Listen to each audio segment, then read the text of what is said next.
पूरा भाषण हिंदू मुसलमान कर रहे हैं वो। मैंने मियां को ठोक दिया, मुल्ला को रोक दिया, मुल्ला ने बोला नहीं पाकिस्तान के खिलाफ, मुल्ला ने तो अग्नि और पृथ्वी दिया पाकिस्तान को मारने के लिए, मुल्ला ने तो वीर अब्दुल हमीद दिया पाकिस्तान को मारने के लिए, मुल्ला ने दिया, मुल्ला ने दिया जी। क्या बात कर रहे हैं? मेरे फादर वीर अब्दुल हमीद के साथ जाके बांग्लादेश उनके सरकार के शपथ ग्रहण समारोह में आप जाएंगे और मुल्ला को भारत में मारेंगे। सरवर साहब, विदेश नीति चैलेंज करोगे प्रधानमंत्री? आप रुकिए एक सेकंड। प्रधानमंत्री की विदेश नीति को चैलेंज करोगे?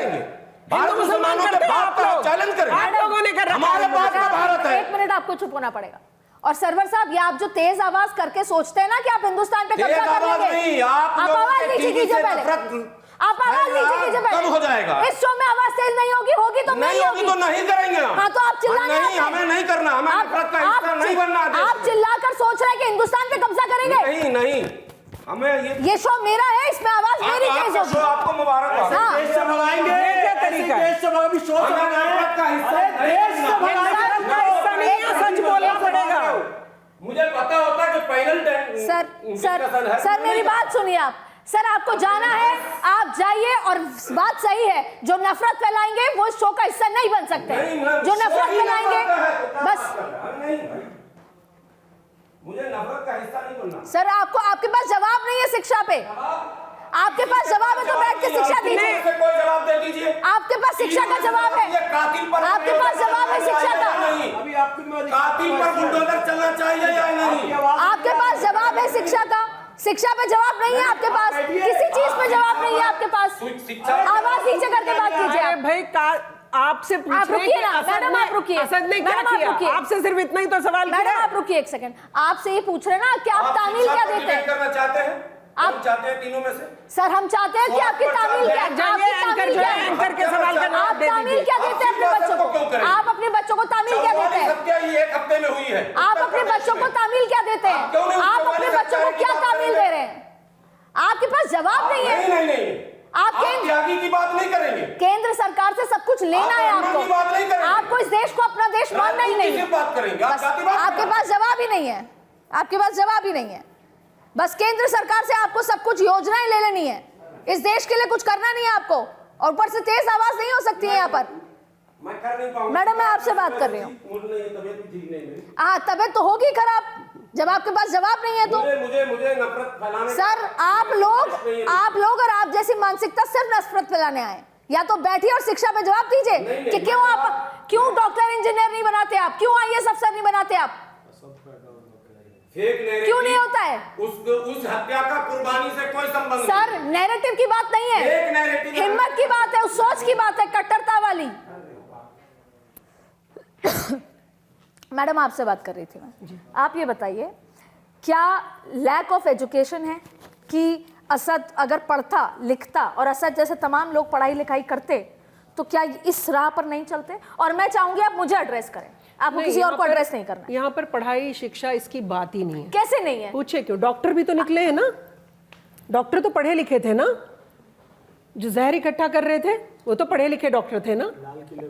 मैं आपके पास जितने भी टॉपिक आप देखेंगे यहाँ पर पढ़े लिखे अनपढ़ की बात। इसका सोल्यूशन क्या है? क्या समाज पूरा ये जो देखिए ऐसा है, ये उनका भी देश है, हमारा भी देश है। नहीं, उनका देश है, ये हमारा ही देश है सबका। देखिए, सबका देश है, तो ये नफरत और ये डर कैसे पैदा हो सकता है? फिर ये शुरू से ही जितने मुल्ला हैं ना, फिर उछलने लगेंगे कुछ लोग। आप प्लीज मेरे को एड्रेस जितने मुल्ला हैं, इन्होंने मुसलमानों को सही दिशा देने की जगह पंचरबाज, पत्थरबाज, आतंकवाद की तरफ, किस तरह से हिंदू की जब हम बात करते हैं, आप मुसलमान होके हिंदू भाई को कहेंगे कि मेरी ईद में भी आ, मेरे साथ नमाज में भी चल। पर मैडम, मेरे तो जाते थे ना, मैं गई हूँ मेरे पिताजी के साथ जब मैं छोटी थी। सब आते जाते हैं, जाते थे ना, सब आते जाते हैं। तब क्यों नहीं था डर? अब मोदी जी का डर दिखाते हैं ये। अब इनको भाजपा से प्रॉब्लम है, आप समझिए। मैडम, पॉलिटिकल बात नहीं कर रही हूं मैं, दिस इज पॉलिटिकल सॉल्यूशन की बात। भाई, ये पॉलिटिकल एजेंडा है, आप समझिए बात को। बात ये है कि कांग्रेस इनकी हर चीज पर पर्दा डाला करती थी, कर ये शुरू से ही रहे। तो कांग्रेस ने भी तो कुछ नहीं किया उनके लिए, नहीं तो आज ये समाज बहुत आगे। सच्चर कमेटी की रिपोर्ट ने तो हमें कहा कि आप दलितों से भी पिछड़े हुए हैं, लेकिन इनको वो नहीं समझना। इनको जो कहेगा कि आप गलत काम करके आइए, हम शेल्टर देंगे, इन्हें हर वो पार्टी अच्छी लगेगी। इन्हें हर वो व्यक्ति अच्छा लगेगा जो इन्हें कहेगा कि गलत काम करिए, आइए हम आपको बचाएंगे। सर, मेरा मुद्दा ये है कि ये जो नफरत बढ़ रही है और ये बहुत बढ़ गई, खाई बहुत बढ़ गई है। अब एक मोहल्ले में साथ सरवाइव करना आसान नहीं है, चाहे वो उत्तम नगर की घटना थी, चाहे वो गाजियाबाद की घटना हो। ऐसे में सल्यूशन क्या है सर? क्या सल्यूशन ये है कि नफरत ही पैदा करके ये जीवन आगे बढ़ता रहे? जब तक समाजवादी पार्टी नहीं आएगी तब कुछ और सिनेरियो देखने को मिलेगा। अभी सिर्फ योगी, इसमें पॉलिटिकल इशू नहीं है, इसमें पॉलिटिकल इशू है कि कब ऐसा होगा, जैसा आपने कहा कि वो समाज के लोग आपस में बैठ के बात करें कि हम ऐसे लोगों को अपने समाज में एंट्री नहीं देंगे। देखिए, ये पॉलिटिकल इशू तो बाद में आएगा। पॉलिटिकल इशू बाद में। देखिए, इसका सॉल्यूशन क्या है? मैं किसी पॉलिटिकल पार्टी का सदस्य नहीं हूँ, लेकिन मैंने अपनी आंखों से कन्हैया लाल का, मैं राजस्थान थी, मैंने वो कवर किया है, मैंने पहलू कान का हिस्सा कवर किया है। पर जब पहलू कान का हिस्सा होता है तब अलग तरीके का एजेंडा बन जाता है। जब ये होता है तो सर तन से जुदा पे लोग समर्थन देने के लिए सड़क पे उतर जाते हैं कि सर तन से जुदा। ये क्या नैरेटिव है सर? मैं आपको बता रहा हूँ, इस देश की आज़ादी के बाद बहुत सारी तथाकथित धर्मनिरपेक्ष पार्टियाँ आई हैं जिन्होंने इस्लाम का विकृत से विकृत स्वरूप जो हो सकता है वो मुसलमानों के सामने पेश किया, और मुसलमानों ने उस विकृत स्वरूप को असली इस्लाम मान लिया। यानी सड़कों पर नमाज पढ़ना इस्लाम का हिस्सा नहीं था, पार्टियों ने अलाउ किया, मुसलमान सोचा ये इस्लाम का हिस्सा है। इंस्टेंट ट्रिपल तलाक इस्लाम का हिस्सा नहीं था, इन लोगों ने अलाउ किया, मुसलमान ने सोचा इंस्टेंट ट्रिपल तलाक इस्लाम का हिस्सा है। वक्फ की ज़मीनों पर कब्जा करके प्राइवेट घर बना लेना, मॉल मल्टीप्लेक्स बना लेना इस्लाम का हिस्सा नहीं था। तुष्टीकरण की राजनीति के तहत तथाकथित धर्मनिरपेक्ष पार्टियों ने किया, मुसलमान उसे भी अपना राइट समझने लगा। जो जो गलत चीज़ें थी मुस्लिम वोट बैंक के लिए इन पॉलिटिकल पार्टियों ने उसे इस्लाम बताकर मुसलमानों पर जुल्म हो रहा है, हम तुमको इफ्तार पार्टी नितांत धार्मिक निजी विषय वस्तु है, उसका राजनीतिकरण किया। फिर धीरे धीरे इनके मन में बैठ गया हम जो चाहे वो कर सकते हैं। एक गरीब महिला कहती है कि आपने मुझे तलाक दे दिया मेरे पति ने, मुझे गुजारा भत्ता चाहिए, प्लीज़ मुझे महीने के लिए कुछ रोटी खाने के लिए दे दीजिए। सुप्रीम कोर्ट ने कहा रोटी खाने का इसका राइट बनता है, इसे देना चाहिए पति यदि तलाक दे रहा है तो। ये सारे कट्टरपंथी मौलाना सुप्रीम कोर्ट के खिलाफ एक पॉलिटिकल पार्टी के नेता के पास गए।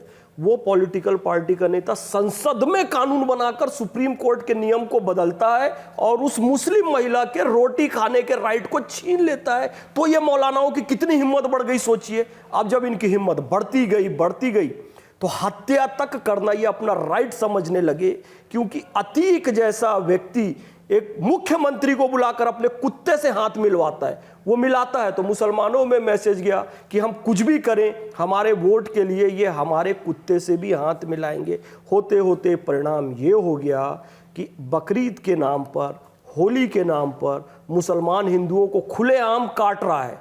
लेकिन अब ये तथाकथित धर्मनिरपेक्ष दल वाली सरकारें नहीं है, अब रिएक्ट हो रहा है, अब एनकाउंटर हो रहा है, अब उनके घरों को ढहाया जा रहा है। अब ये लोग यहाँ क्यों रुके हैं पता है? जो सपोर्ट कर रहे हैं ये कहते हैं हमने पाकिस्तान को नहीं चुना। ध्यान से सुनिएगा साहब, पाकिस्तान आपने चुना, एक नेशन बना लिया, लेकिन पाकिस्तान के लिए वोट देने वाले 90% लोग यहीं रह गए कि यहाँ फिर से शरिया कानून बनाएंगे और हिंदुओं का कत्लेआम करेंगे और मनमानी जो 4 शादी, इंस्टेंट ट्रिपल तलाक और काफिर, ठीक है, ये सारी चीजें करेंगे।